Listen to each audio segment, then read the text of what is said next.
नमस्कार देवी और सज्जनों, आपका एक बार फिर से स्वागत है हमारे YouTube चैनल पर, आपके YouTube चैनल पर। अगर आपने अभी तक इसे सब्सक्राइब नहीं किया है तो सब्सक्राइब कर लीजिए। मेरा मकसद है कि आयुर्वेद के सभी अध्यायों को यहाँ पर उपलब्ध कराना। तो इसी क्रम में आज हम चरक संहिता का दूसरा चैप्टर पढ़ने वाले हैं, जिसका कि नाम है अपामार्ग तंडुलीय अध्याय। देखिए, इस चैप्टर का नाम रखने का केवल एक ही वजह है कि इसका जो श्लोक है वो अपामार्ग नाम से शुरू होता है, इसलिए आचार्य ने इसका नाम अपामार्ग तंडुली रख दिया है।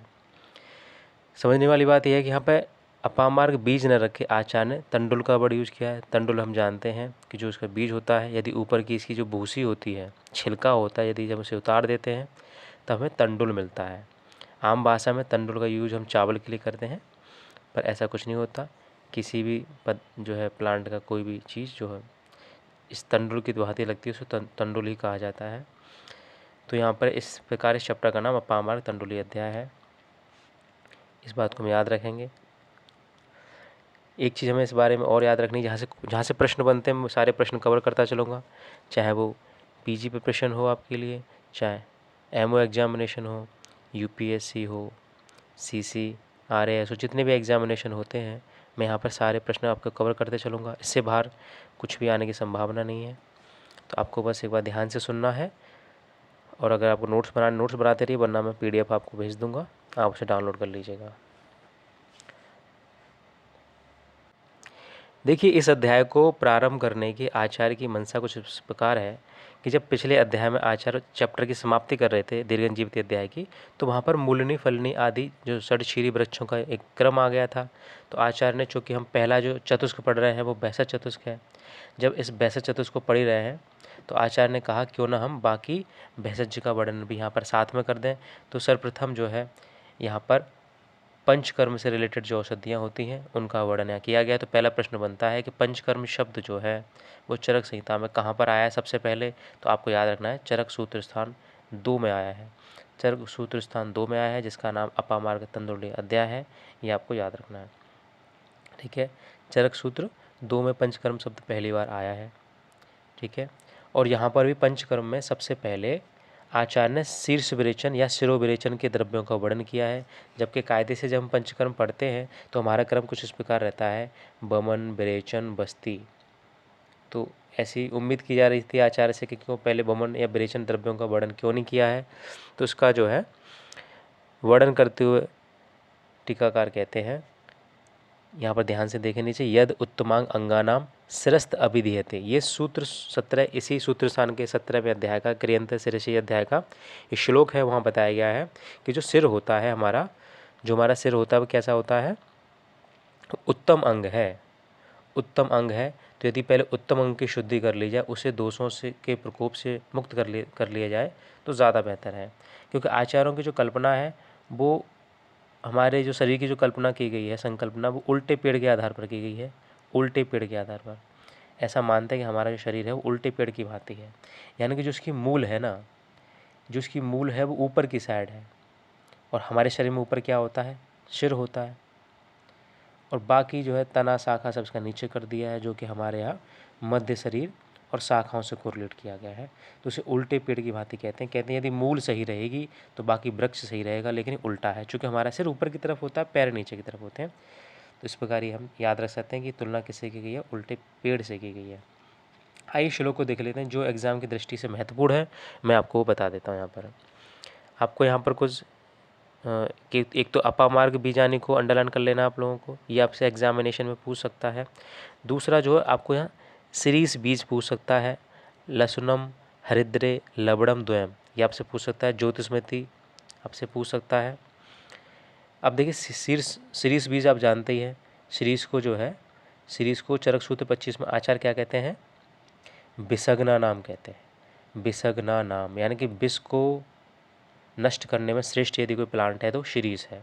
इसलिए आप शिरीष को याद रखेंगे कि हम सिरोविरेचन के माध्यम से, नस्य के माध्यम से इसको देते हैं। तो शिरीष भी से आपको याद रखना है, और साथ में जो है ये रसोन याद रखना है, हरिद्रा याद रखना है, और लवण दो याद रखना है, ठीक है।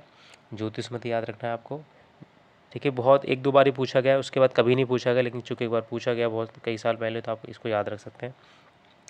इसके बाद गौरव शीर्ष शूल, पीने से अर्ध अवभेदके कृमि व्याध अपस्मारे घ्राणनासे प्रमोह के। आपको बस ये श्लोक याद रखना है। ये श्लोक रेफरेंस देके अक्सर पूछ लिया जाता है कि ये किसके संबंध में है, तो आपको याद रखना है ये शीर्ष विरेचन या शिरोविरेचन द्रव्यों के कारमुक्ता अधिकार में आता है, ये आपको याद रखना है।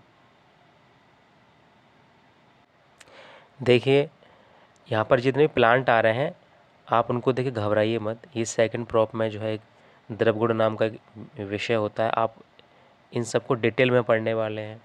इनका बोटेनिकल नाम क्या होता है, फैमिली क्या होती है, इनकी कारमुक्ता क्या है, क्या इनका रोगाधिकार होता है, आप सब डिटेल में पढ़ेंगे। तो यहाँ पर इतना घबराने की ज़रूरत नहीं है, बस आप याद रखिए कि ये सब द्रव्य यहाँ पर दिए जाते हैं, ठीक है। लवणद्वय जैसे यहाँ पर आया है, तो लवणद्वय का मतलब है दो लवण, यानी कि सैंधव और सौबरचल। सौबरचल कहते हैं काला नमक को, सौबरचल कहते हैं काला नमक को। सैंधव नमक तो होता ही आप लोगों ने देखा होगा। सैंधव नमक जिसका कि बीर कैसा होता है, शीत बीर होता है, जबकि लवण जो द्रव्य होते हैं जनरली उष्ण बीर वाले होते हैं, पर इसका बीर शीत होता है, आपको याद रखना है। हम विमान स्थान में पढ़ेंगे कि इसका ये एक अपवाद है लवणों में। और हम बात कर रहे थे इसके इस श्लोक के बारे में, तो आप याद रखना गौरव शिरसहा शूले, यानी कि क्या हो जाता है, सिर में गौरवता हो जाती है। अब गौरवता आप जानते हैं क्या होती है, सिर गौरव मतलब सिर का भारी होना। ये कब होता है, मान लीजिए आपको किसी मित्र ने अपनी पार्टी में इनवाइट किया, आप वहाँ पर गए, आपसे उन्होंने कहा कि अरे भाई एक पैक लगा लो, और आपने कहा नहीं नहीं तुम्हारी भाभी ने कसम दी है। तो वही मित्र जब आपसे कहते हैं कि तुम्हें उन्हीं भाभी की कसम एक पैक तो लगा ही लो, और आपने पीयर प्रेशर में आगे पैक लगा लिया, और सुबह जो आपकी गति होती है उसी को सिर गौरव कहते हैं। हैंगओवर जैसी कंडीशन जो होती है उसे सिर गौरव से जाना जाता है, सिर गौरव।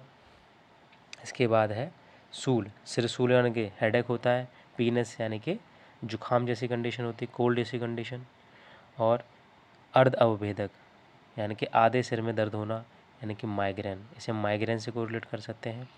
कृमि यानी कि कृमि की उत्पत्ति हो जाना सिर में। अपस्मार, अपस्मार बेटा एक रोग है, हम इसे निदान और चिकित्सा स्थान में डिटेल में देखेंगे। अपस्मार को हम कोरिलेट कर सकते हैं एपिलेप्सी से, एपिलेप्सी से कोरिलेट कर सकते हैं। आचार परिभाषा हम कहते हैं कि स्मृति अपगतः, यानी कि जिस व्याधि में कुछ समय के लिए स्मृति चली जाती है और इंसान जो है चक्कर खा के नीचे गिर जाता है मूर्छित होकर, और उस समय जो कुछ उसके साथ होता है उसे याद नहीं रहता, तो इस कंडीशन को हम अपस्मार के नाम से जानते हैं।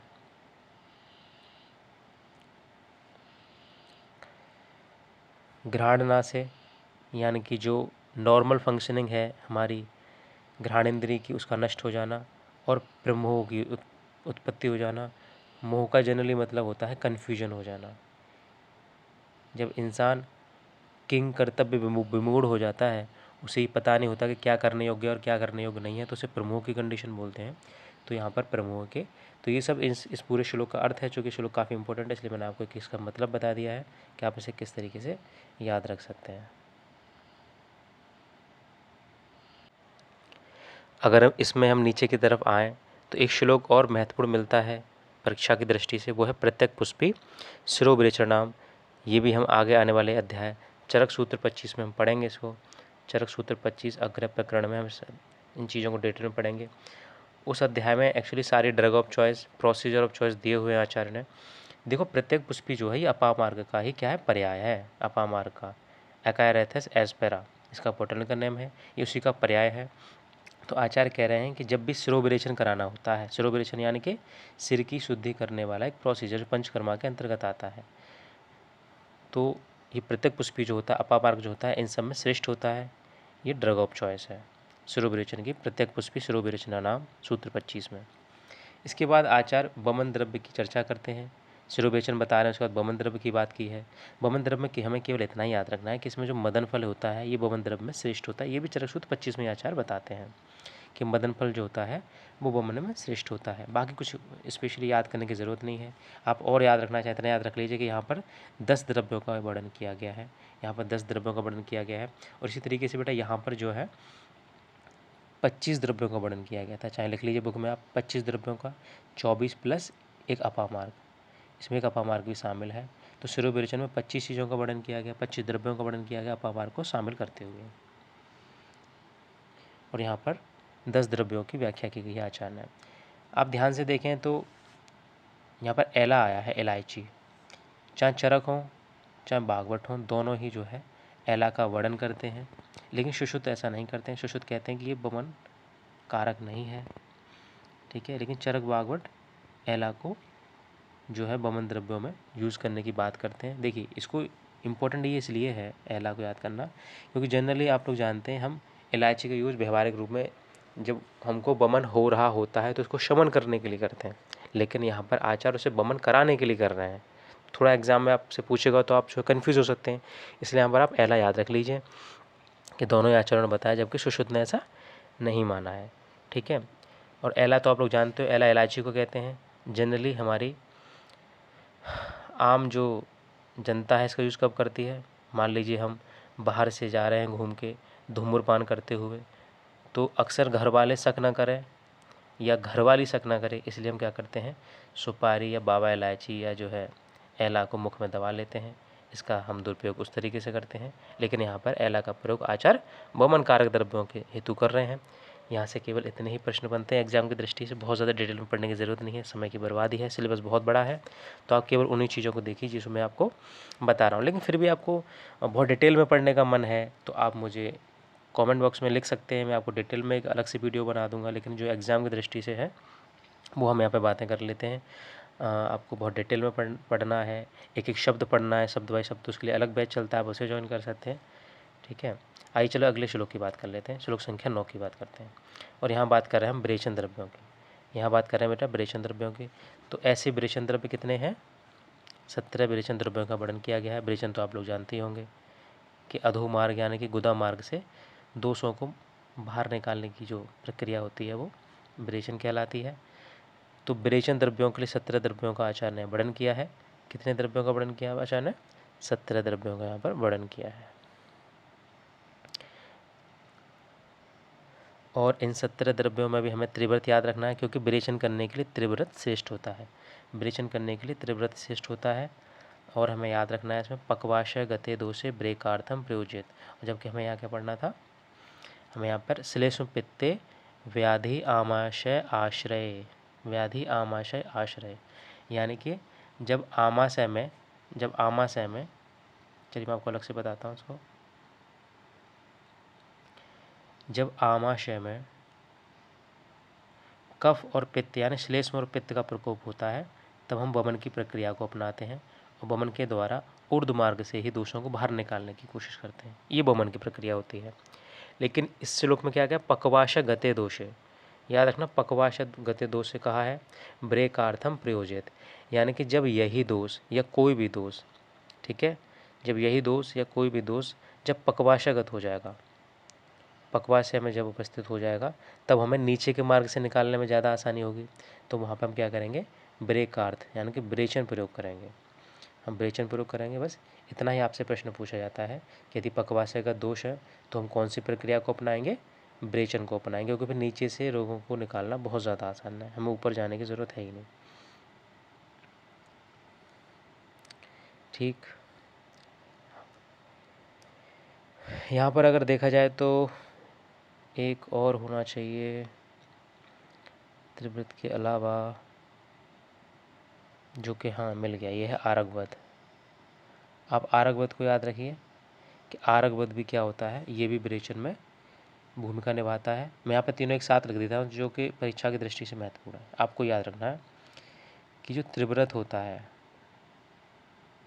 जो त्रिव्रत होता है वो होता है सुख विरेचना नाम, सुख विरेचना नाम, सुख विरेचना नाम। और जो आरगवध होता है, आरगवध, इसी को चतुरांगुल कहते हैं, इसे कई नामों से जाना जाता है, इसे दीर्घफला भी कहते हैं। ये होता है हमारा मृदु विरेचना नाम, मृदु विरेचना नाम, ये बहुत सॉफ्ट तरीके से मलों को बाहर निकालता है। एक हमारा होता है स्नूही, इसका छीर यूज करते हैं। ये होता है तीक्ष्ण विरेचना नाम, जब दोष बहुत क्रूर कोष्ठ वाले हो, जब दोष जो है क्रूर कोष्ठ वाले के अंतर्गत हो तो हम तीक्ष्ण विरेचन करते हैं। तो स्नूही तीक्ष्ण ब्रेचना नाम, स्नोही तीचड़ ब्रेचना नाम। ठीक, आप चाहें तो स्क्रीनशॉट ले लीजिए या आप वीडियो को रोक कर भी ये सब चीज़ें देख सकते हैं।